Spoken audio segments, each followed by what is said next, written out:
Good morning. It's Saturday morning. I couldn't do this earlier, even though I wanted to. But this was our what we did last Wednesday at youth group. So we are starting the case for faith. Here's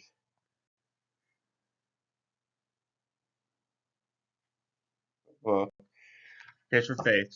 So it is by Lee Strobel, and anyone that's part of our youth group, most of the kids know who Lee Strobel is, and if you don't, here's the basics of him.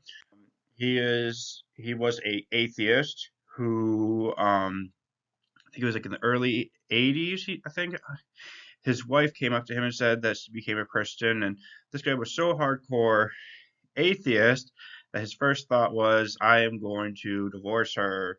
So what he did was he thought he could take 2 weekends of his life, 1 or 2 weekends of his life, and disprove Christianity. Well, joke was on him. It took him 2 years, and he came out that he actually was in his room on his knees, figuring out that it would take more faith to be an atheist than it would to be a Christian. So he came and learned about God and became a Christian, and he writes a bunch of books called The Case For. He does The Case for Christ, which was his first book, which we've already done. The Case for Creator, which is about intelligent design. Case for Faith, which we're doing right now. Case for Miracles. The Case for the Real Jesus. The Case for Heaven. All these books. They're really great, and this is what we're going to be doing. Lesson one is going to be called the challenge of faith. It's going to focus a little bit more on what the world thinks of God. And so the first quote. So each chapter session they have a quote. The quote is from Lee Strobel on his book The Case for Faith. For me, having lived much of my life as an atheist, the last thing I want is a naive faith built on a paper thin foundation of wishful thinking or make believe. I need a faith that consists with reason, not contradictory to it. I want beliefs that are grounded in reality, not detached from it. I need to find out once and for all whether the Christian faith can stand up to scrutiny. It was time for me to talk face to face with Charles Templeton.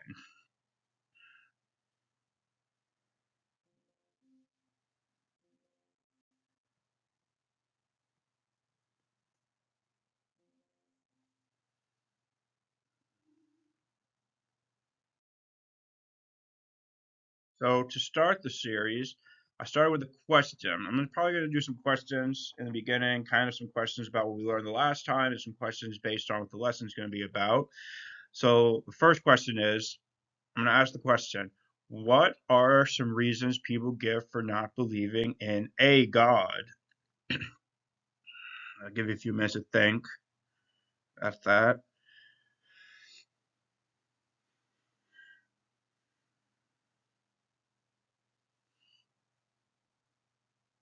Okay, so I came up with a few ideas, and some of the teens came up with some few ideas. Some people, they just, that's what a lot of us have to deal with all the time.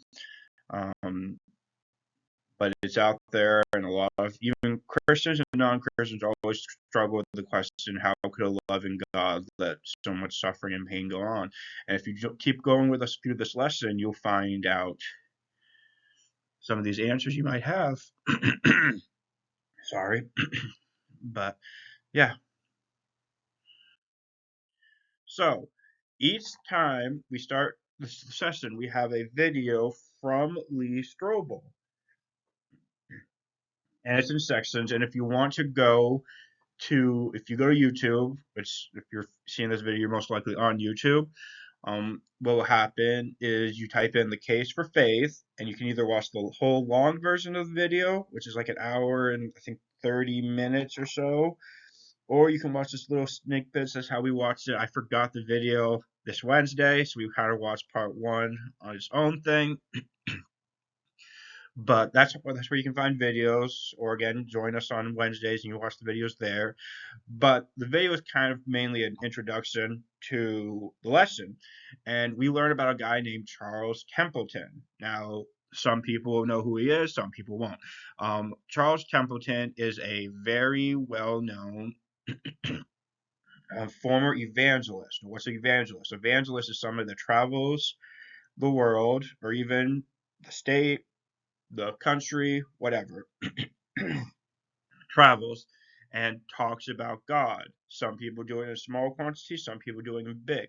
His best friend, who actually most Christian scholars will believe Charles Templeton would have surpassed this guy, was the famous Billy Graham. If you don't know who Billy Graham is, look him up. You know, especially his speeches, very well known. Very, this guy would pack stadiums. He would pack. You know, he would have millions of people come and listen to him wherever you traveled. As I told the teens, you know, the worst assassination attempt ever happened in the world was Billy Graham. And what I mean by that is, he went to Australia and some guys could not stand Billy Graham. You know, they were gang life members, all this. And so the head guy's like, we're going to assassinate Billy Graham at his event. Well, what happens is they go and they plan to, and he gets pretty close to Billy Graham, and something's speaking to him, and he actually becomes saved on the day he wanted to assassinate Billy Graham. So this is just how powerful Billy Graham was. You know, he's passed away a few years ago. He's met with popes, he met with presidents, you know, leaders of countries, and a lot of people would sit and talk with him. But this guy was supposed to be better than Billy Graham. He was supposed to surpass him. Now I'm not saying, you know, that's whatever. I'm not trying to say he was, you know, he was. It was just what people said. So he would go with Billy Graham when Billy Graham first started. They both started together, and they traveled all over the country, made big rallies that to the point where they actually asked them to come to Europe. They went into a tour of Europe. Well, Charles Templeton started having doubts, a lot of doubts. And as he puts it, I was saved as a teenager, and I was never really given the right material to build my faith properly. So when doubt started coming, I had no answers, and I didn't want, you know, didn't go looking for the answers or anything. So what he decided to do was, he signed up. I think it was Princeton Seminary. Went to Princeton Seminary, you know, did school there, graduated, joined a group, and he would go and preach during the day, and at night he would have these doubts would come to him, and it was tough for him. So finally he decided I can't be a Christian anymore. So he packed up all his stuff, moved back to Canada. He's from Canada, and he walked away from his faith and wrote books. And but Tim, he wanted it to be true. He wanted Christianity to be true. He just couldn't see it. He thought that, you know, the brain he was given, if he believes in Christianity, it's not right. Now he never told other people to leave their faith. He never did any of that stuff. Um, Lee Strobel actually interviewed him in the 90s, and Lee Strobel even said, looking at him and talking about his faith and talking about his friends like Billy Graham, you knew that he really wanted Christianity to be true, but he couldn't see it. So that's Charles Templeton. We're going to talk a little more about him today too. We talked a little bit about him on Wednesday. He has some quotes we listen to and talk about. But yeah, let's move on.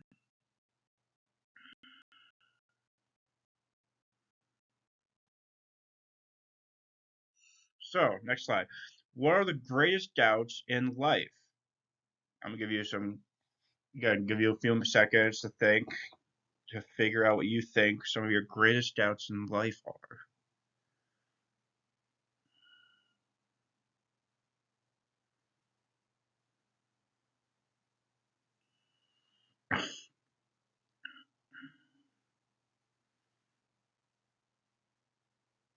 So, some of the doubts we've heard about some of the kids were love. They have a hard time having when people tell them they love them. You know, do they really love them? Friendships. You know, one of our leaders said just that how a God can love somebody like me. I'm dirt, and I have the same feeling as him. You know, I wake up every day. I'm like, how could God love someone like me? I don't deserve it. And those are just normal doubts. They're fun. They're you know they're there. What kind of doubts do you carry around you? So pretty much what I just said before. Some people are like, well, just people really love me. Do people really care about me and stuff like that. But what are some doubts that you're carrying around you? You know, it's a tough question to think about because it makes you want to think, okay, what exactly is there?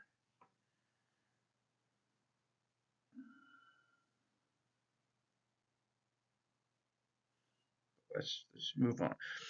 So, an atheist by the name of George A. Smith says this: reason and faith are opposites, two mutually exclusive terms. There is no reconciliation or common ground. Faith is belief without or in spite of reason. So again, I don't really fully agree with him, but you know,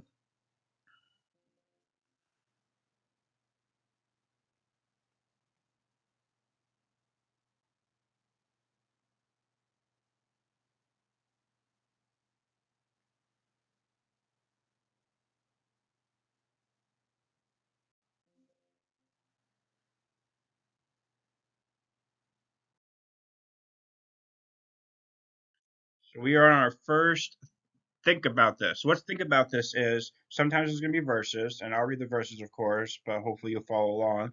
And sometimes there's just going to be some quotes, and they want you to think about this. So this, most of them are usually quotes. So I have the quotes from the book, so I'll read them to you. Now, I remember who I talked about Billy Graham. So this is a Billy Graham quote, and he says this: "All of us want somebody to love us. Well, I want to tell you that God loves you. He loved you so much that he gave us his son to die on the cross for our sins.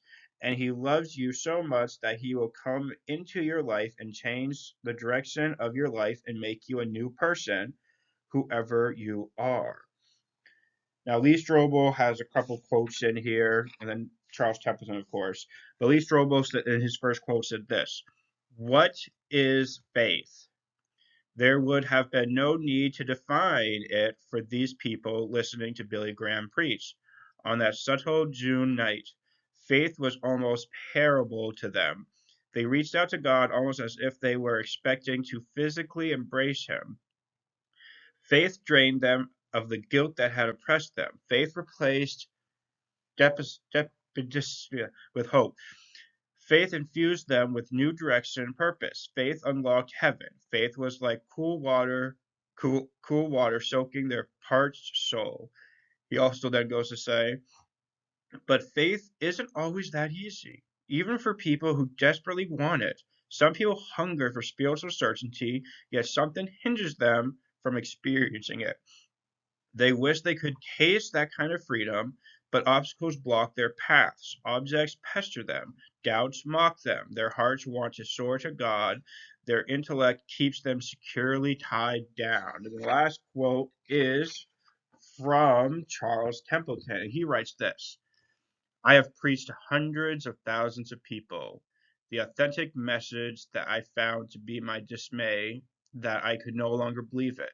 To believe it would be to deny the brain I had been given. It became quite clear that I had been wrong." So let's just focus a little bit on them. So Charles Templeton, I agree. You know, we have a brain, that doubts come from the brain, and we'll talk a little more about that too. But the thing is, how do you deal with doubt? How do you deal with, and we'll learn about that next week too.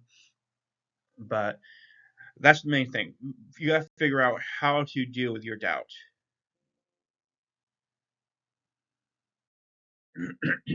Okay, so next couple questions.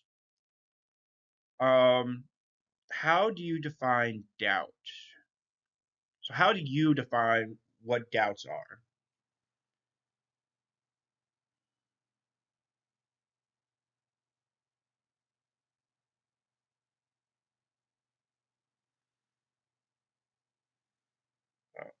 We came with the understanding that doubts are, you know, when something comes to you that you're like, this just doesn't seem right, and you doubt something, you can doubt the existence of anything, really. You could have doubts that, you know, I know some people have doubt, you know, of course, doubts about God. Does God really exist? Or is the God of the Bible the only way to heaven? You know, stuff like that. where do doubts come from? Now, that was a tough one.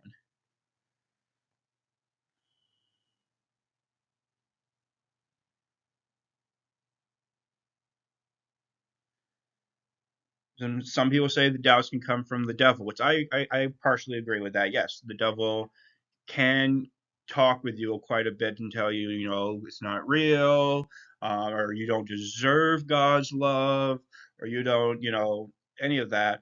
Doubts can come from ourselves, or friends that we know. It's, again, the devil could use friends that we know too. People, asking us questions that we don't know the answers can cause doubts. How do we know the Bible's real? uh you know, questions like that. You'd be thinking, I don't, some people might think I don't know the answer. I don't. And if you don't, I strongly suggest the case for Christ from Lee Strobel is a very good. Also, J. Warner Wallace, Cold Case Christianity, which we might be doing soon with our youth group, would be a great thing to do.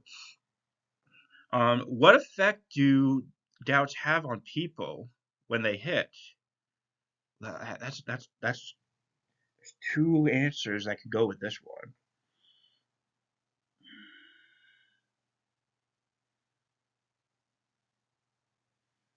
So, so the two answers that I came up with are they can help or they hinder. And what do I mean by that? Well, hinder could be, instead of looking for the answers to the questions you have of doubts, you just give up. Kind of like what Charles Templeton did.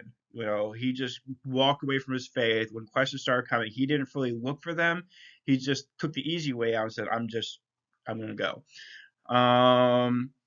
But a good thing could come from it is that you actually start looking. Okay, how do I know the Bible's real? Okay, let's look up the archaeological, let's look up the historical, let's look up the eyewitness accounts, let's look up all this stuff, let's look up outside the Bible, inside the Bible, and you start looking up and you start finding answers, or you ask people for help, you get close relationships with your pastor, with other spiritual leadership in your life, and that's great. Which kind of falls into the next question. What are the pros and cons of a healthy dose of doubt?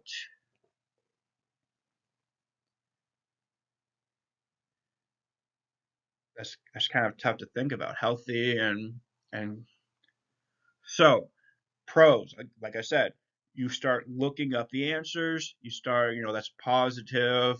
All this stuff, that's great. So you start looking up questions, answers, all that, and it's a really good thing to do. You get closer friendships with other strong Christians that can help you. Cons, of course, like what we said with Charles Templeton, you just give up, you walk away from the faith, you don't search, and you can't answer these questions. Before I get to the next slide, I have another quote. This one is from Christian educator W. Bingham Hunter. Faith is a rational response to the evidence of God's self-revelation in nature, human history, the scripture, and his resurrected son.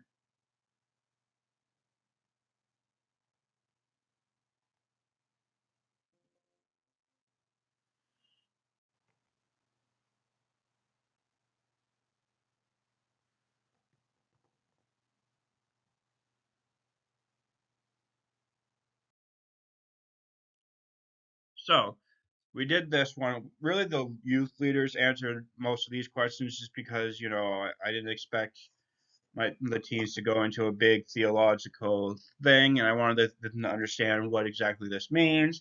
So, what we do is briefly describe your faith journey. When you've been closer to God on your journey in life, and at what points have you felt further away from Him? And explain, tell my story.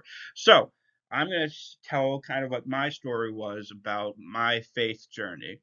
So I was, most people at my youth group know I was born into a pastor's kid's home. And so being a pastor's kid, you're expected to be this wise, theologian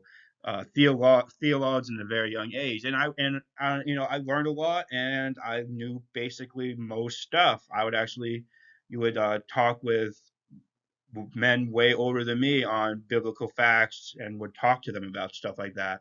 Um, but slowly on, I wasn't taught, a lot of the stuff that we're teaching our youth on apologetics, like the evidence for Jesus Christ's existence is real, the Bible is real, all this stuff, and it's tough. I'm not saying that, you know, yes, faith is important, but also being able to back up your faith is very important. That's what we're doing here. We're not saying that, you can't have any faith without evidence. No, what I'm saying is, faith is very helpful with evidence. So yeah, so then of course, as most people said, me and my dad really don't have the best relationship. He was a very angry man, caused a lot of problems in our family, stuff like that. And so I kind of walked away from my faith in my early 20s, pretty much earlier than that. I would start asking questions. Like I knew all the answers. Wherever I went to churches, they always knew I was supposed to know all the answers to all the Bible stuff. Um, but then I started questioning, like, is God really real? Is this, the only answer is always the Bible? Like, that just doesn't make any sense to me. So I started slowly walking away from my faith, even though I was living in my dad's house. And then when I moved to my dad's house, kind of completely walked away from the faith, met some friends, kind of made excuses not to go to church anymore, and walked away. And so at that point, I was the farthest from God. I was very far from Him. I didn't care. I couldn't be an atheist. I couldn't believe anything happened by chance. Looking out, growing up in the beautiful state of Maine, you look around, you're like, okay, this couldn't have happened by chance or accidents. It had to have happened through somebody. Um, but I didn't know what. So what happened was, you know, go into Job Corps and make some good friends. Some, again, Christians would judge me because I'll be like, I kind of believe, I kind of don't, I don't really know. They're like, oh, you got tattoos, you swear, you act up, all this stuff. And so my thing was, you're just some judgmental people I don't want to deal with. And then, of course, kind of funny, Lee Strobel came popping on my Netflix. His cinematic Case for Christ, which I highly recommend for anybody. It's an amazing movie that kind of got me onto my path, and so kind of pulled it off a couple times. Kind of laughed at God, like, why the heck would you give me? Why would you keep putting this in front of me? Again, not fully believing that there was a God. And so after like the 10th or 12th time of just studying my computer every time it popped up, I finally read the description and I'm like, this is interesting. So what I did was I watched the video, watched it again, came up with the idea that if this is real, I have to do this.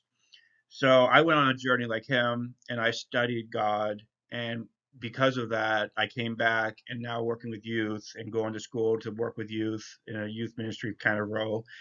And right now I'm at my closest, I believe, with God. And I hope to be even closer too. So that's my journey.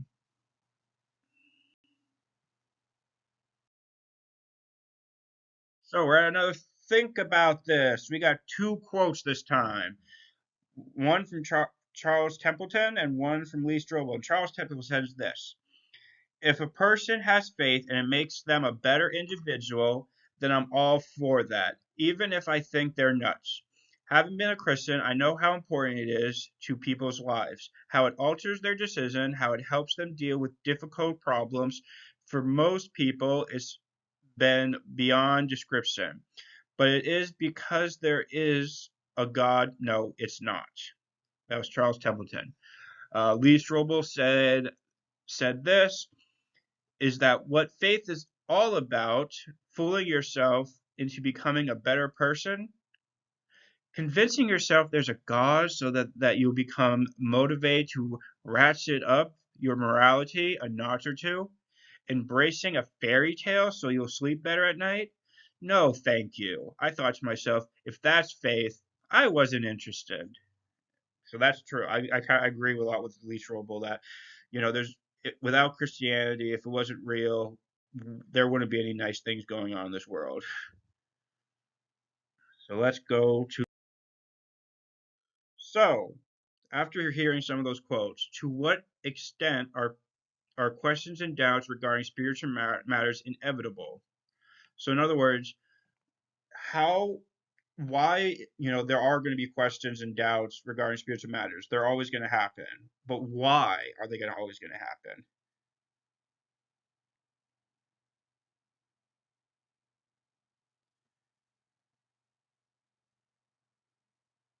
So some ways they're going to happen. Of course, you got to say the devil. You know, the devil is going to attack whoever's heart. Now, he can't touch you. I'm not going to say that he can touch you in any type of way, but he can still try to tell you, hey, he can put doubts in your head that says, hey, this isn't real, or this doesn't seem right, or this doesn't seem like this makes no sense. And it happens. It is sad to see that happening, and a lot of Christians leave their faith because of this, and in that way the devil wins, but he doesn't win all the time, of course. So they are going to be, until God returns, that we're always going to have doubts in our heads, and we got to learn how to deal with those. Next question would be: is faith a simple process of belief, or does it require a certain degree of thought and struggle, or a combination of both? And explain. I'll give you a few seconds to think that through and think if you can come up with your own answers.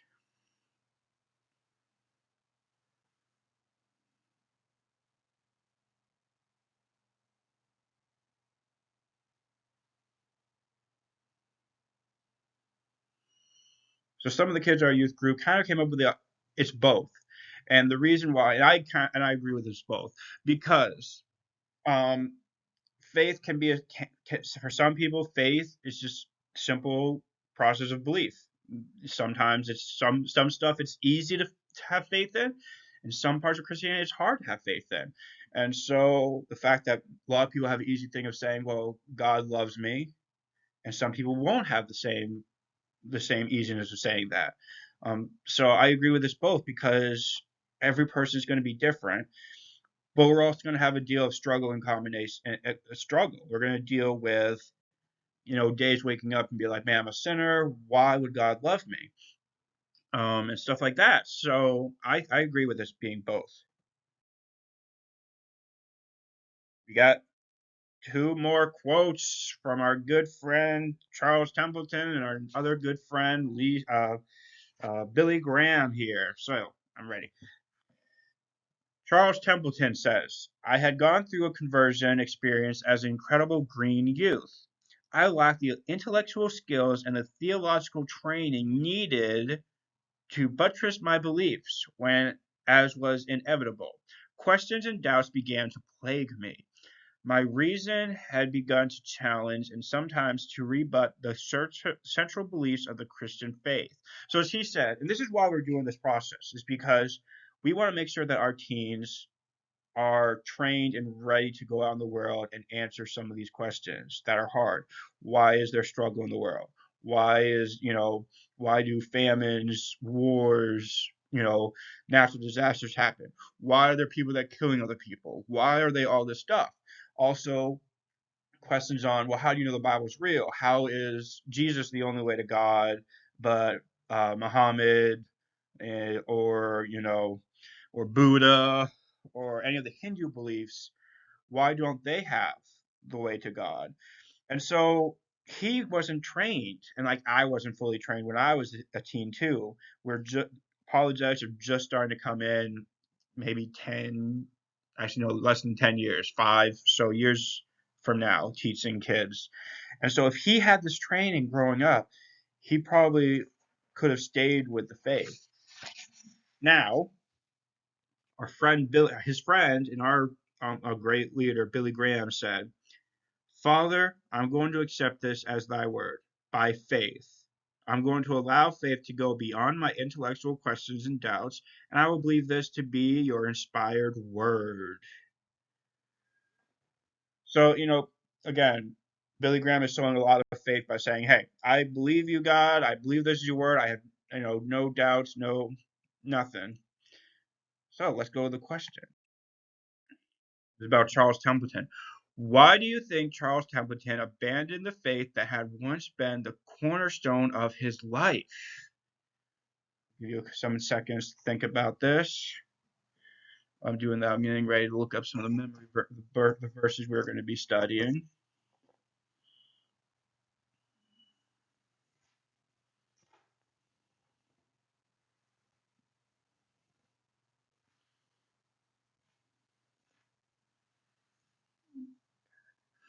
Okay, so why do you think Charles Templeton abandoned his faith?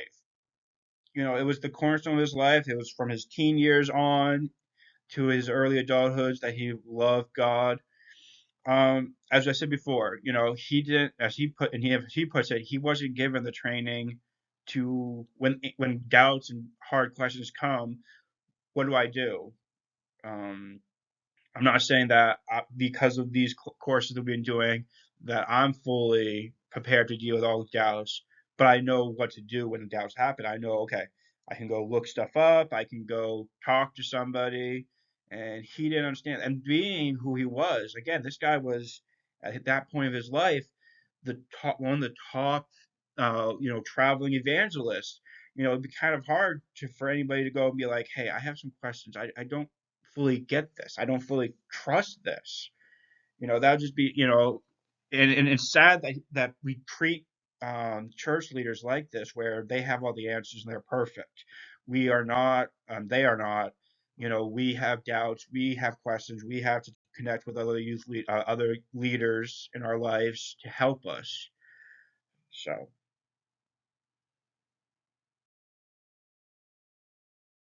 quotes. So these are quotes, one from an atheist and one from a Christian. The atheist is George H. Smith, and he says, Christian theism must be rejected by any person with even a shred of respect for reason. That's harsh. Um, Charles Colson, a Christian, said, Christian faith is not an irrational leap. Examine objectively, the claims of the Bible are rational propositions well supported by reason and evidence. Ooh, that was good. I'm not trying to say this guy is, some of these people that they quote from that are atheists and stuff are still very smart people. They just maybe something happened in their life that they can't believe in God, and that happens to a lot of people. Some people actually say how hard it was for my life story to say how the heck did you come back, and it's hard to answer. Okay, couple questions before we get to the Bible reading, and then we have a couple questions and then some other quotes, and then almost done. So, does the process of asking tough spiritual questions ruin or strengthen one's faith? What do you guys think?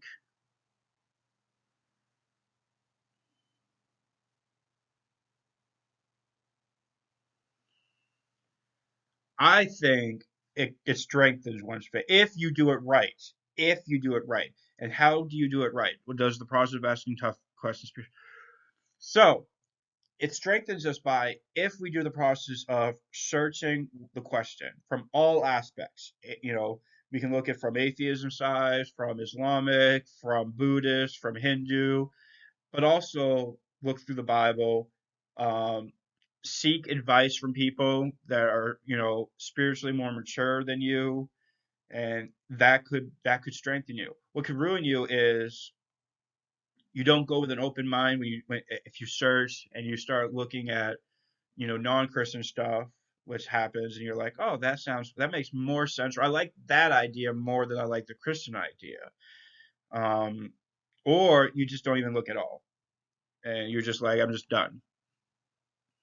So now this is a big question. The next question, of course, is a big question. Some of the kids like, I never thought of this question before, and some kids like, oh, I've already asked this question. So if God was standing with you right now, if you could ask God one question, he answered right away, what would it be? What would your question for God be? You can only pick one, though. I know one kid tried to say, "I want my question would be, can I ask multiple questions?" I'm like, no, you can't do that. You got to ask one question. What is that one question that you have for God? If God was right with you right now, He could answer you right away. What would it be?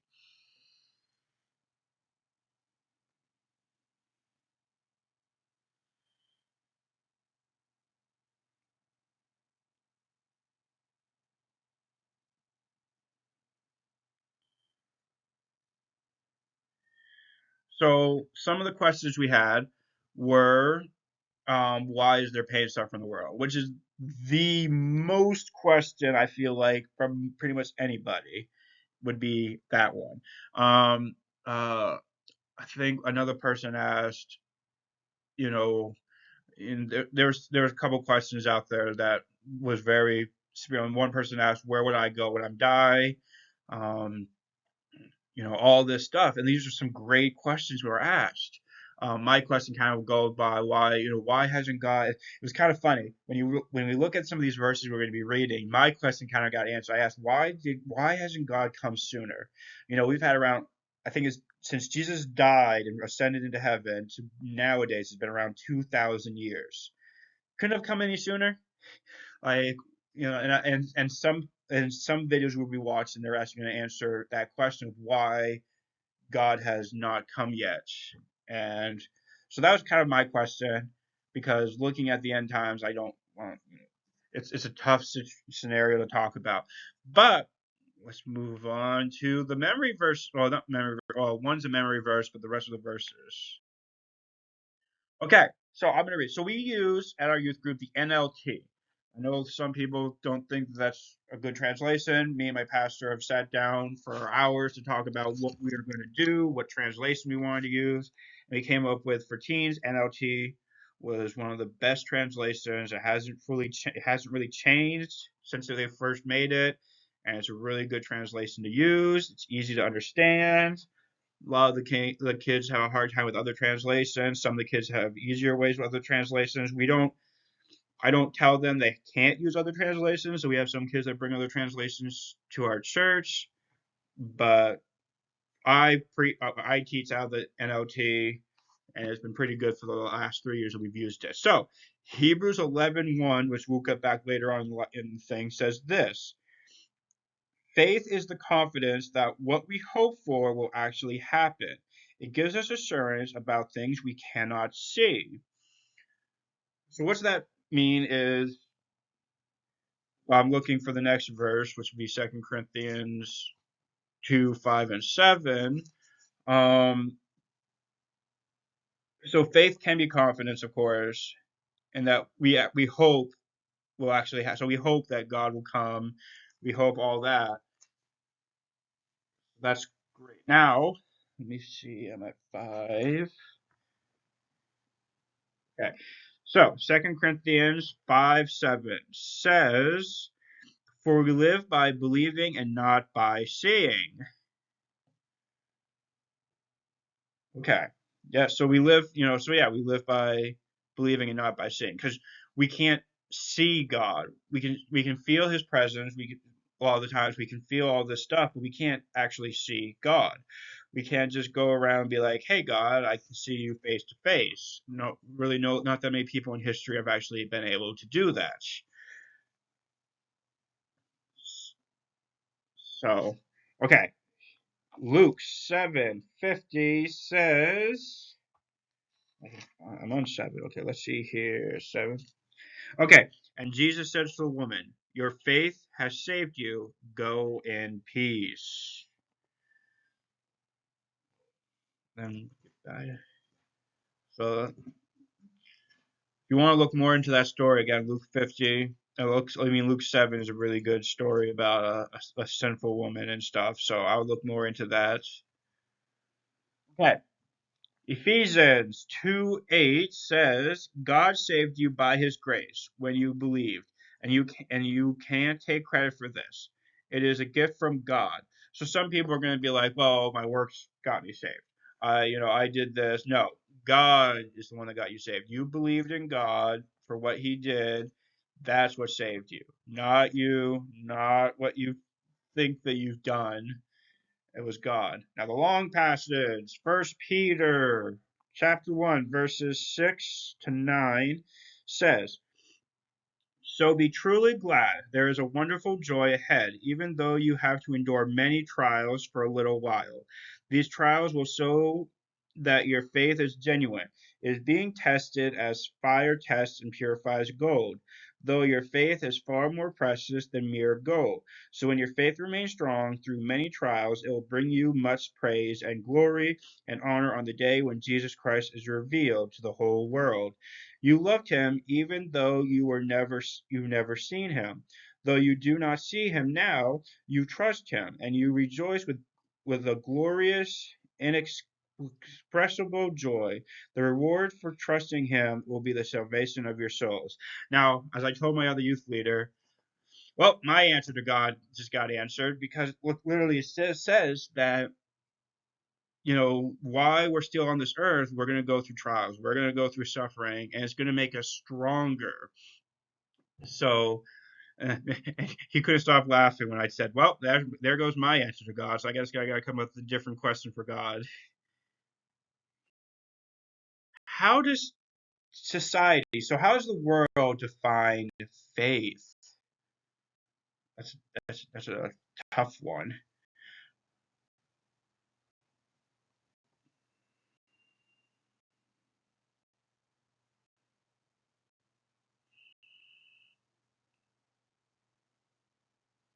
So some of the teams have some funny but kind of true definition of what society has faith. Some say it's blind.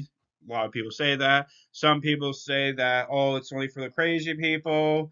If you have faith and stuff, you make that, like Christianity and stuff, you're just messed up. And I'm like, well, it's sad, but it's true. But the verses we just read, what does the Bible define faith as?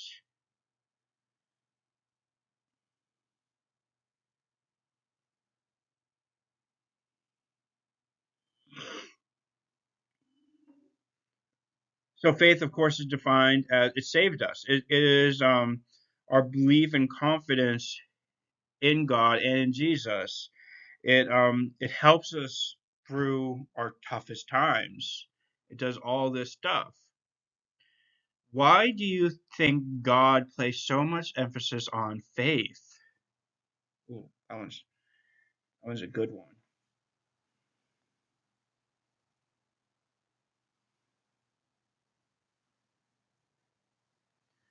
So why does God?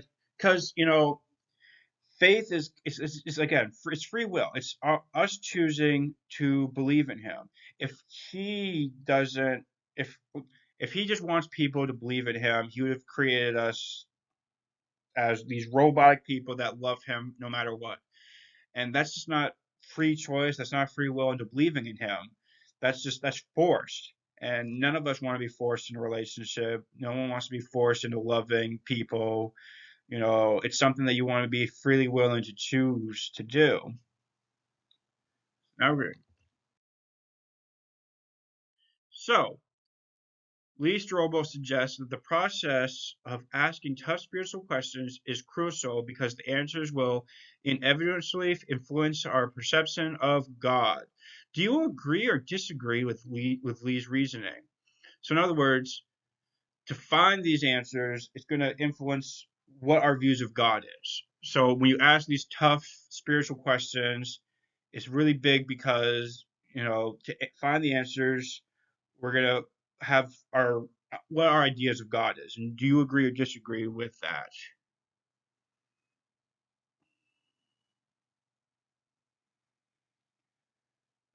I agree. I think, again, like I said, if you do search doubts and you do it the right way, it most likely will bring you closer to God. Um, Stuff like that. So that's I agree with Lee Strobel reasoning.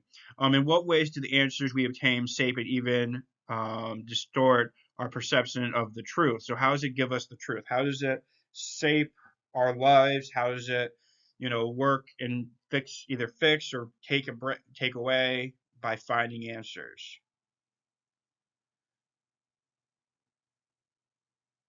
Well, to me, finding the answers is going to shape the way I try to live. If I find more answers to prove that Christianity is true and that God is true, I'm going to want to live by the Bible. If I find out that it doesn't, then I'm going to be like, well, I can go live however I want to live. Um,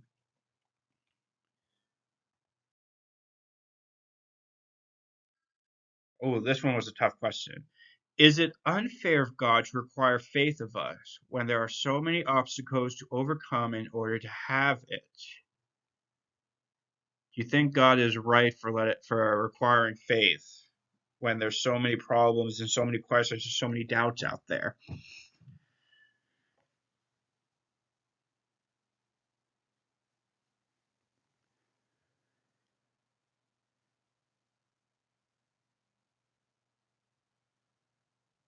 So I think the answer is no, it's not unfair because he shows us in so many ways. He shows us through his Bible, he shows us through the historical evidence that proves the Bible.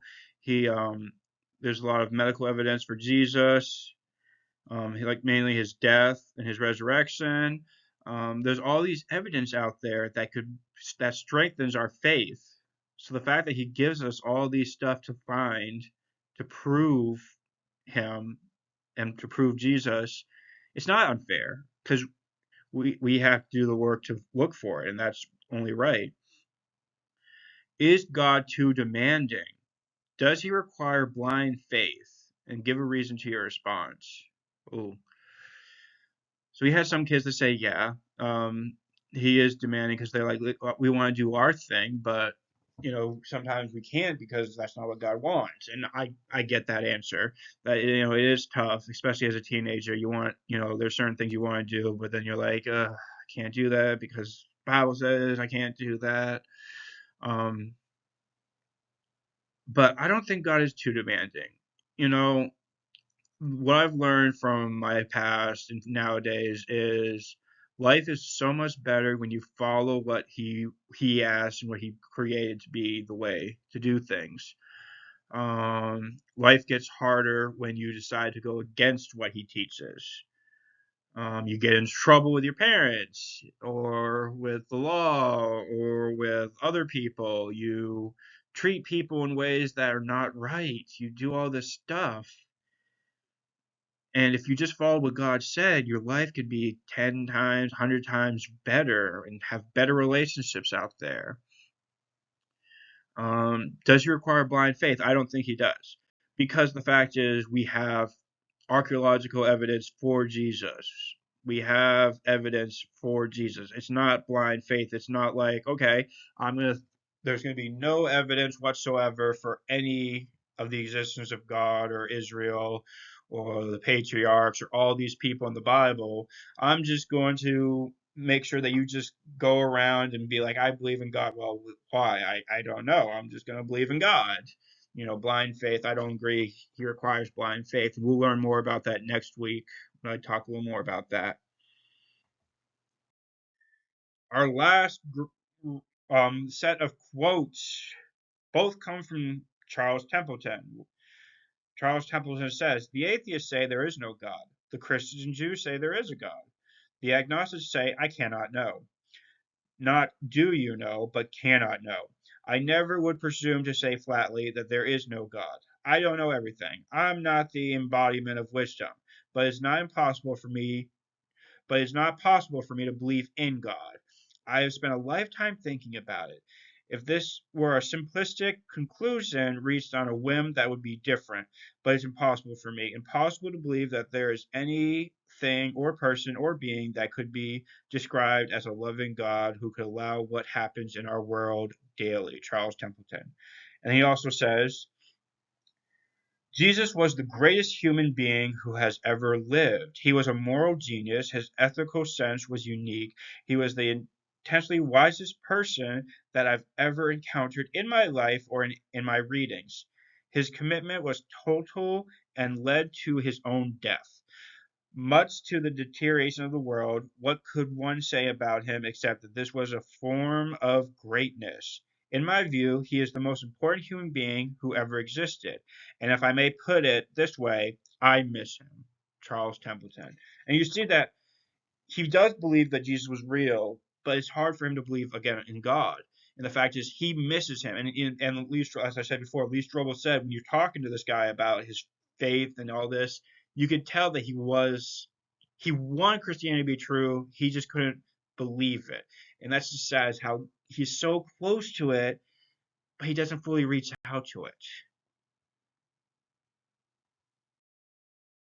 So we have a memory verse each week where the kids, so the teens can get points. They bring their Bible, they go to church, they of course they come to youth groups both Sundays and Wednesday nights. They can bring a friend, they can get points for that. They learn their memory verse, which is what this is, and the memory verse is Hebrews 11:1. Faith shows the reality of what we hope for. It is the evidence of things we cannot see. Um, Other ways to get things are, and we'll talk a little more about those the next two slides because we're done pretty much the lesson. Um, to get points. So if you weren't at youth group on Wednesday, if you watch this video on YouTube and comment your name or whatever, like the video, and then comment and say done, I'm gonna have a set of questions for you next time I see you to see if you actually really watched the video. And what's gonna happen is I'll give you the points you get for coming for watching the video. I'd rather you come in person, but I understand stuff happens. Another way you come up with is read the book. So I haven't got to order more books. I gave out all my books already this past week.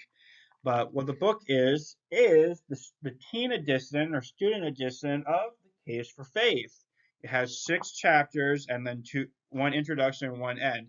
This week I asked the kids to read the introduction, which is only a few pages, and the first 2 chapters. And each week you get points for this, and it's going to focus on certain aspects of what we're going to be teaching about.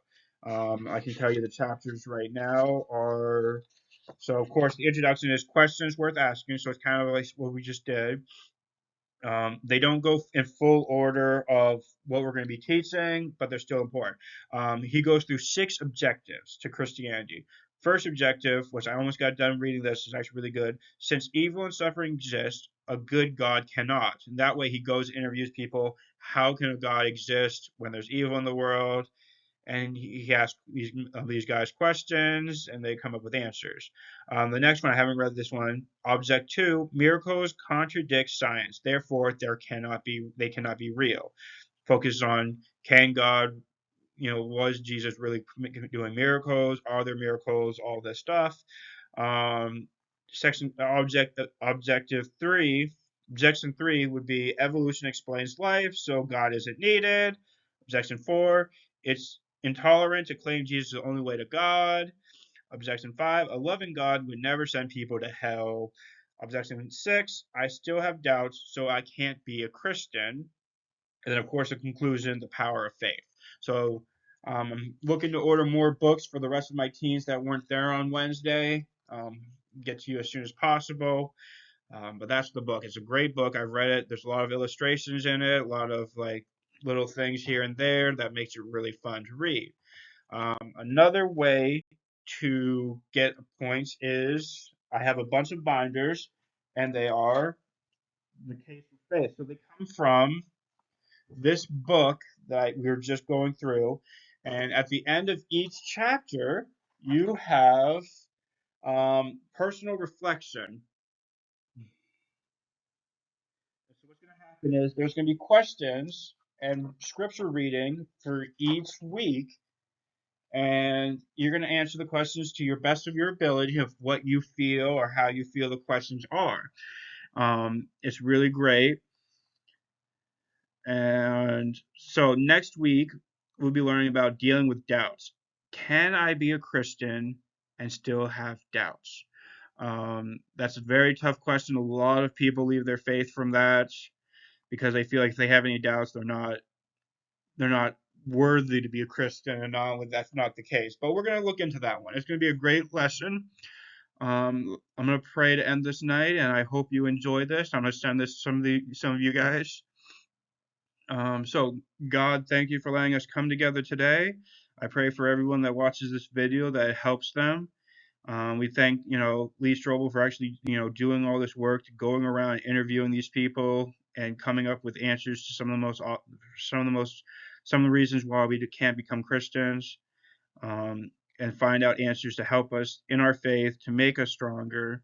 I pray for all the people that watch this video to learn more and to help them out and help us have a rest of the week. And we'll see you guys, and we'll get back next week. In Jesus' name, amen.